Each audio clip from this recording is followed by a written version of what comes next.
Right, what's going on guys? Welcome back to the Team 69 Crew channel. My name is Midget and this video I'm going to be talking about some of the best classes you can make for Ghost Recon Wildlands. Now this game has been out for quite a while now and there's quite a few sort of debates on what is the best class to set up for your character, but it basically depends on your playing style. Now this build is going to be based around how I play the game, so I'm basically a sniper and enjoy playing long distance. I don't really like getting into gunfights, and if I do, then I make sure I've got a decent gun to back me up if you know, in the eventual case it does actually happen. But if you're a sniper like myself, then this class setup will be awesome for you. So I'm going to talk you through everything. So for the first few weeks I was actually using the SR1 sniper rifle. It's one of the weapons you can go and unlock in one of the regions. I can't remember which region it is, unfortunately.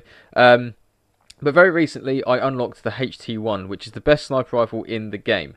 Obviously it's one shot kill no matter what the distance. With a few perks in your skill trees you can get one shot kill on vehicles and helicopters, which is very fantastic if you get stuck down somewhere. But the long range distance with a silencer off on this gun is amazing. It's basically a full bar of damage and a full bar of accuracy and a full bar of range. So you can't go wrong with this sniper gun. Sniper rifle, sorry. But there's a lot of debate on what you should use as a second backup weapon. Now for a very long time I was using the standard machine gun you get, which I think is the sort of P46 or P416, whatever you want to call it. And that's sort of like a box standard assault rifle M4 look-alike type thing. I then did go and unlock the AUG A3, and that's a very good gun to use. You can also compare the AUG to the G36, because that's not a bad gun either. But for a very long time, I was using the MK17. There's quite a lot of debate in the forums recently as to what the best assault rifle is. As weapon damage goes for an assault rifle, the MK17 unsilenced is a fantastic gun. However, if you put a silencer on this gun, which no doubt you will, playing as a sniper long range, you're going to be playing stealth mode, silencers on everything, the MK17's damage bar goes down by half. Now this half damage bar means that the damage equivalent is basically to an SMG. So I very recently changed to an SMG. I was going to use the SR 635, which is sort of like a big MP5 as such, but I did unlock the MP7. And as that stands, it is a very fantastic gun. Now it has more damage when it's unsilenced than the MK17 does. When it is silenced, it has pretty much just a little bit under the MK17. But the rate of fire, the handling, and the noise reduction is greatly improved compared to the MK17. So, like I say, if you're going to get into a gunfight, the best thing to do is use a gun that's going to be quick on reload, has a high rate of fire, that's quite accurate and is going to do the job very quickly. You don't want to be stuck in a gunfight for like 20 minutes trying to get out the area whilst you rinse your ammo on a gun that's not going to do too much damage. So as for parts, like I say, I have the extended buttstock. I don't use the folded buttstock because the accuracy goes down even though the handling goes up. It's all about the accuracy, remember.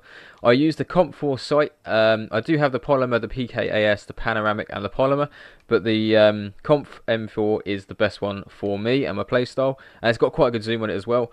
I use a standard magazine, unfortunately, until I get the extended mag unlocked. I use a foregrip on the underrail. A rail cover, I don't actually use anything on this just yet because I haven't got the laser sight or the laser dot unlocked. I use the long barrel, which is an attachment you can go and get from one of the regions for submachine guns, which makes the accuracy go up greatly. And obviously with the suppressor, with the muzzle I use a suppressor. If you put the stock muzzle on, it makes it the same damage as an MK17. So you get in the same damage as an assault rifle, but with better accuracy, better handling, and better rate of fire with noise reduction as well. As for the sniper rifle, like I say, I do have quite a few things unlocked for this. I'll just show you the attachments I have. So I do actually have the T5XI tactical scope, which is the best one you can get in the game. It's a 6x scope. You can't go any higher than that for some reason in this game, which is a bit unfortunate, but the 6x is the best scope by far.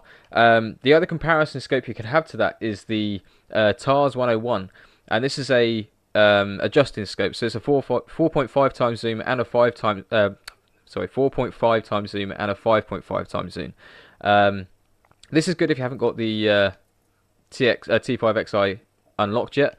But like I say, the TARS, it's not a bad scope, but if you want obviously range, you want the T5 just for the 6x scope. That was a mouthful. Magazine, obviously you can't upgrade that. I've got the long barrel equipped for it, so obviously the damage is increased and the penetration is increased. And like I say, with the suppressor off, the damage is full, noise reduction is ridiculously low, but it doesn't matter, and penetration is nearly full as well. So you can't go wrong with this sniper rifle. For you guys, for a few tips with the sniper rifles as well, if you guys didn't know this, if you're sniping long range, as long as you are 150 meters or further away from the target, you can use your weapon unsilenced because the targets won't hear you. If you're 149 meters or closer, you need to use suppressed because they will hear the shots. So there's a little tip for you guys. So like I say, I use the MP5, MP7 submachine gun and the sniper rifle just because they balance each other out and they have very good damage on both. Handgun wise, I don't really have any unlocked for this. I would like to get a Desert Eagle at some point just because who wouldn't want a Desert Eagle? But I use the 5.7 USG at the minute. My drone has the EMP attachment equipped to it, which I think is a very, very good thing to do. I do have the noisemaker unlocked, which is also handy for big areas if you want to get a distraction. But like I say, EMP, nighttime raids, it's fantastic. And then obviously you use frag grenades, flare guns, flash grenades, mines, C4 and diversion laws. And they're sort of as is, you know, you pretty much use them when you need to. And I think that's pretty much it. I mean, the only other way you could go against this, and like I say, if you haven't got the HT1 sniper, because it's quite a hard one to get, I would advise going for the SR1 because it's a very good sniper rifle in itself. The damage isn't too much different. In fact, near enough full. I'd say 3/4 from the end pretty much. The penetration's higher, the noise reduction is a little bit lower, and the rate of fire is a little bit higher because it's a bolt action. So it's pretty cool. But like I say, if you can't get the HT1, the SR1's the way to go. If you're still stuck with the M4 sniper rifle from the beginning, you do need to sort that out because there's only so much that can do. But yeah, like I say, if you really want to go for an assault rifle, I would suggest either the G36, MK17, or the ACR. Because they're the ones I prefer to use. If you're going to go for submachine guns, either use the SR635 or the MP7 because they are the best submachine guns so far. You could compare that to the Vector as well because I've heard the Vector is very good. I obviously myself don't have it unlocked yet, but I have heard good things about the Vector. So if you have that unlocked, you could compare that to the MP7 and see which one of those you prefer to use. They have pretty much the same rate of fire and near enough the same damage, but there's a few little things you can tweak between the two. So yeah, hopefully you guys enjoyed this video. This is just a very quick one, like I say, about my setup. I will do a setup for assault rifle classes and heavy machine gun classes if you guys would like that.